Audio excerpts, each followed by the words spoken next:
Então, amigos, boa tarde, alunos, boa tarde, amigos.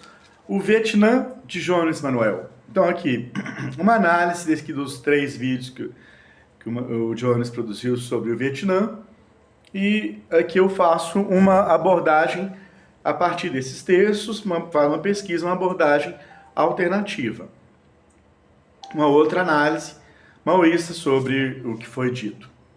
Então, eu fiz um artigo, coloquei no Scribd, coloquei na internet, está no Revista Cidade Sol, está em outras fontes, mais detalhado, mas em linhas gerais, o que eu verifiquei? Que já em 88, na entrevista do século, o Gonzalo já fala sobre o Vietnã. E é muito diferente o que diz um revisionista como Breno Altman, ou como Jones, ou como Dai Luoc, que é a base, um acadêmico vietnamita, que o Jones pega como base, para poder falar desse assunto. Então, o Gonzalo, em 88, já verifica que tanto sangue para quê? O que houve? O Vietnã caiu ali na situação de colônia do socialismo de boca e imperialismo de fato russo, né, o social imperialismo russo. E ali com a Doi Moi, que é tão celebrada ali esses textos do Jones e do Altman, ou até do Dai Luoc, a Doi Moi foi o momento em que, construindo um capitalismo de Estado altamente corporativo, com o modelo soviético e ficando ali como uma colônia soviética, do social imperialismo soviético, o Vietnã simplesmente ficou em crise, em ruína. Isso o Gonzalo já verifica ali, que ele o Gonzalo fala em 88 que o Vietnã está pedindo socorro, que é 88 ainda. Ele está verificando ali a Doi Moi em 1986. Aí como é que a gente pode analisar os desdobramentos disso e que lições tiramos dessa experiência socialista do Vietnã? Existem maoístas no Vietnã, né, que dizem do que está se passando lá. Então, um dos principais teóricos que o Jones Manuel vai recorrer é o Bukharin, né, que ali se opôs à construção das cooperativas e disse que ainda era preciso construir libertar as forças produtivas, a famosa teoria das forças produtivas. Na China, essa teoria volta e se torna uma marca registrada dos revisionistas. E Jones a apoia. E Jones apoia para falar justamente da transição que o Vietnã fez o que ele chama de comunas rurais, que eu acho que não era isso. Acho que o Vietnã nunca passou da primeira fase da Revolução Democrática para a Revolução Socialista mesmo. Isso foi mais discutido que realizado lá.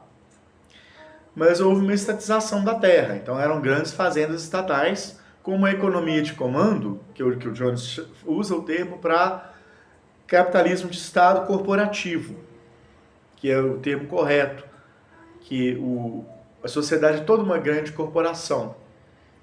É tudo estatizado, mas é capitalista. E de fato,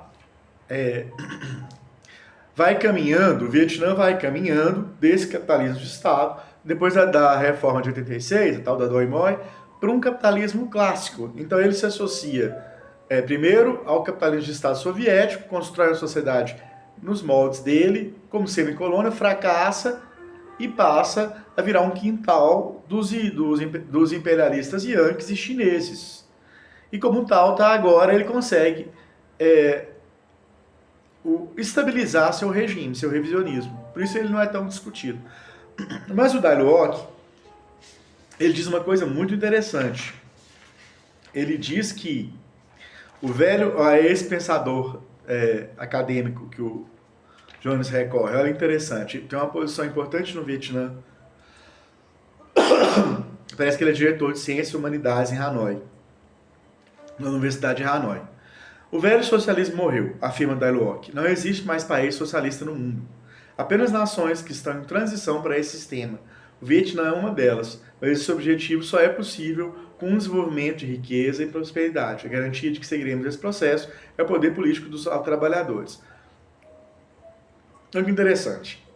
Jones Manuel fala assim, olha, o que o PCE-BR discute nos congressos é a experiência socialista soviética e a chinesa. A vietnamita nunca é discutida, o Laos nunca é discutido, Camboja ele nem toca, porque parece que ele levou uma lapada em vídeos anteriores meus, ele tem medo. Ele recuou. Mas Jones já fez postagens em blog, quando ele tinha que escrever com Jones Machiavelli ainda, no PCB brasileiro, e eu refutei no Revista Cidade Sol. Mas olha que interessante essa frase. É isso que nós maoístas pensamos. Não existe mais país socialista no mundo. E o estudioso vietnamita chega a essa mesma conclusão. Então, qual que é a situação do Vietnã hoje? Segundo eles próprios, é um capitalismo que está num caminho, um capitalismo de Estado, um capitalismo que está em transição para um socialismo. Como fica nebuloso. Quando também... Então, assim, qual seria, segundo Daroc, a situação de Cuba e da Coreia Popular? Essa mesma. São capitalismos que, de alguma forma, estão numa transição para um socialismo. Prometem uma transição para o socialismo. Afirmam que estão em transição. Então, não são experiências socialistas ainda. São um país capitalistas que pretendem fazer no futuro uma transição para o socialismo. Não existe país socialista no mundo, nem Coreia Popular, nem Cuba. Segundo o próprio teórico vietnamita, que o Jones cita. Então o Jones acha que é impossível discutir Cuba e Coreia Popular como experiências socialistas, mas não é o que o próprio Daroc, que ele cita, afirma, entendeu? Então é esse que é o principal ponto meu no artigo. Finalizando, eu vou pontuar o seguinte. Tem um texto muito interessante do Partido Comunista dos Estados Unidos, que é Vietnã, Aborto e Revolução, tá só em inglês, ele estava no Medium em português, a conta foi deletada, mas esse eu achei muito interessante, que ele verifica o seguinte: na fase da transição da Revolução Democrática para a Revolução Socialista, essa fase é muito marcada pela necessidade da libertação nacional. Então, mesmo os capitalistas nacionais que não estão ali associados ao capital estrangeiro vão ajudar essa construção. Uma nova democracia, com um partido de vanguarda conduzindo. Mas essa construção ela é problemática. Ela tem armadilhas, ela tem um problema seríssimo que ele aponta, que esse artigo aponta, que é a questão do nacionalismo. O nacionalismo é sempre ideologia burguesa. Então, o grande risco dessa transição da Revolução Democrática para a Revolução Socialista é que torna-se extremamente atraente o nacionalismo. Então, de ideologia da classe trabalhadora que teria que estar ali hegemônica, então nessa transição teria que estar hegemônica a ideologia da classe trabalhadora, o internacionalismo proletário, mas é muito mais atraente o nacionalismo, e os capitalistas nacionais eles conseguem assumir o poder. E por que tem essa inquietação de Breno Altman e Jones sobre como é que por que se poderia dizer que ali tem um capitalismo de Estado presidido por um partido comunista? Porque qual seria o poder da burguesia sobre o Estado se os partidos burgueses, clássicos, liberais, não estão ali num processo de democracia liberal, em eleições financiarizadas, igual as nossas?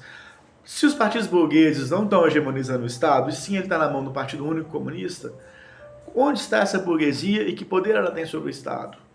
Então o Jones, Breno Altman, Humberto Matos, Jabor falam, não tem nesses partidos burgueses liberais, não tem nesses quadros esse discurso hegemonizando o Estado, a burguesia não está tendo poder sobre, ela está ali debaixo de uma coleira, ela está ali dominada, hegemonizada por um partido comunista, um partido revolucionário. Seria uma burguesia que está ali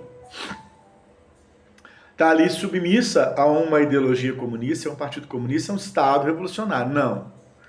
O revisionismo, ele é a burguesia no partido, e a partir de quando acontece isso, segundo os maoístas vietnamitas, aconteceu isso lá, a, o Estado, a burguesia, ela está dentro do próprio partido, com essa desculpa de criar forças produtivas. O partido vira um cãozinho de estimação da burguesia local e se associa com outros imperialismos. Então, nem a fase primeira da Revolução Democrática é cumprida e se cai nas mãos de um outro imperialismo. E foi o que aconteceu com o Vietnã e com Cuba. Então, é muito interessante essa ponderação, né? Porque está dentro da discussão agora do nacional desenvolvimentismo que a gente está vendo no Brasil, com essas pessoas todas. Então, eu acho que eu convido para vocês para lerem meu artigo e aguardo aí comentários. Falou, obrigado.